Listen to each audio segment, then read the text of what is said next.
Welcome back, everyone. Today we're taking a close look at IDFC First Bank. They've positioned themselves as focusing on ethical, digital, and social good banking, which is quite a distinct approach. Right. And remember, this is the bank formed from the merger of the original IDFC Bank and Capital First back in December 2018. They've been on quite a journey building out their retail franchise since then. They just released their audited financial results for the quarter, and the full financial year ended March 31, 2025. The board met on April 26, 2025 to approve these Audited results. Good. So we should have a clear picture. Are we looking at both standalone and consolidated figures today?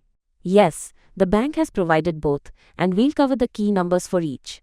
Let's dive into the consolidated results first for the big picture, comparing the fourth quarter and the full financial year 25 against the previous year. Sounds good. How's the top line looking? Okay, for the consolidated net interest income, or NII, in the fourth quarter FY25, it came in at 4,907 crore rupees. That's up 9.8% year-over-year from 4,469 crore rupees in the fourth quarter FY24. For the full financial year 25, NI grew 17.3% year-over-year to 19,292 crore rupees. A steady NII growth then. What about fee and other income? For the fourth quarter FY25, fee and other income was 1,702 crore rupees, up 5.7% year-over-year. The full year saw a 15.2% increase, reaching 6,676 crore rupees. It's worth noting, there was a significant trading gain in Q4, 194 crore rupees compared to just 32 crore rupees last year. Okay, so total operating income looks solid. How are expenses and the resulting operating profit shaping up? Consolidated operating expenses for the fourth quarter FY25 were 4,991 crore rupees, up 12.2% year-over-year. For the full year, expenses rose 16.5% to 18,899 crore rupees. This leads to the pre-provisioning operating profit, or PPOP. For Q4 FY25, PPOP stood at 1,812 crore rupees, up 8.9% year-over-year. For the full financial year 25, PPOP was 7,415 crore rupees, an 18.9% increase year-over-year. That PPOP growth seems quite healthy. But I saw headlines suggesting profits were down. That's the crucial part, and it hinges on provisions and core PPOP. If we look at core PPOP, that's PPOP excluding those trading gains, it was actually slightly down by 1.0% year-over-year in the fourth quarter FY25 at 1,618 crore rupees. For the full year, core PPOP grew 17.2% to 7,069 crore rupees. The real story is in the provisions. The provisions. What happened there? They saw a big jump. Consolidated provisions for Q4 FY25 were 1,450 crore rupees, double the 722 crore rupees in Q4 FY24. For the full year, provisions were 5,515 crore rupees, up a massive 131.6% from the previous year. Wow, that's a huge increase in provisions. What drove that? The reports clearly state this was primarily driven by higher slippages and the need for higher provisioning in their microfinance, or MFI loan book. This MFI stress significantly impacted the bottom line. So how did that translate to the final profit after tax, or PAT? Because of those high provisions, the consolidated fourth quarter FY25 dropped significantly to 304 crore rupees, down 58.0% year-over-year from 724 crore rupees. For the full financial year 25, consolidated PAT was 1,525 crore rupees, down 48.4% year-over-year from 2,957 crore rupees. Okay, so strong operational performance overshadowed by the MFI provisioning hit. What about the standalone results? Any major differences? Interestingly, the standalone results mirror the consolidated figures very closely for the key P&L items. NII, PPOP, provisions, PAT trends are all virtually identical. This suggests the main banking entity is the dominant driver, and the subsidiaries included in consolidation, like IDFC First Bharat, didn't materially alter the overall picture for this period. Got it. And the earnings per share? Consolidated basic EPS for the fourth quarter FY25 was 0.40 rupees, down from 1.04 rupees last year. For the full financial year 25, it was 2.08 rupees compared to 4.30 rupees in FY24. How about profitability margins, like the net interest margin? The net interest margin, or NIM, for the fourth quarter FY25 was 5.95%, which was down slightly by 9 basis points quarter over quarter from 6.04%. The bank attributes this largely to the decline in stress in the microfinance business. For the full year FY25, the NIM was 6.09%. Any exceptional items reported in either standalone or consolidated? No, there were no items listed as exceptional in either set of results, which makes the year-over-year comparison of the core numbers more straightforward, aside from the MFI provisioning impact. Let's shift to the balance sheet. What are the key highlights on deposits and loans? Deposits showed strong growth.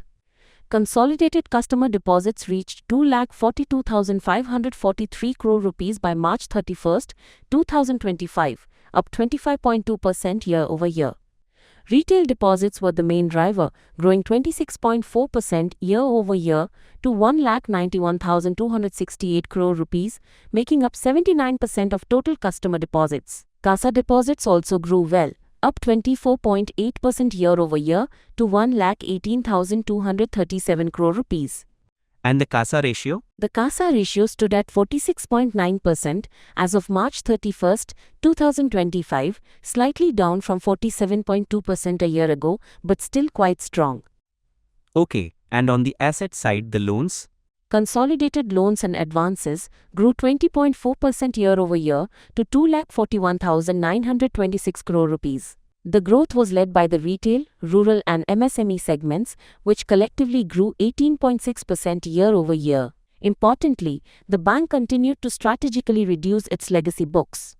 The microfinance portfolio shrunk by 28.3% year-over-year and now constitutes only 4.0% of the total loan book, down from 6.6%. The legacy infrastructure book is also down 17% year-over-year and is less than 1% of total funded assets now. That shift away from MFI and infra seems deliberate. How is the overall asset quality holding up, especially with the MFI issues? Overall consolidated gross NPA improved slightly quarter-over-quarter to 1.87%, while net NPA saw a marginal increase to 0.53%. The provision coverage ratio, or PCR, was healthy at 72.3%. If you exclude the MFI portfolio, the asset quality looks even better. Gross NPA for the rest of the book was 1.63% and net NPA was 0.47%. So the MFI stress is contained but visible. Did slippages increase? Overall gross slippages in Q4 FY25 was slightly lower than the previous quarter at 2,175 crore rupees. However, within that, MFI slippages increased to 572 crore rupees from 437 crore rupees in Q3. Encouragingly, slippages for the rest of the loan book decreased quarter-over-quarter by about 152 crore rupees.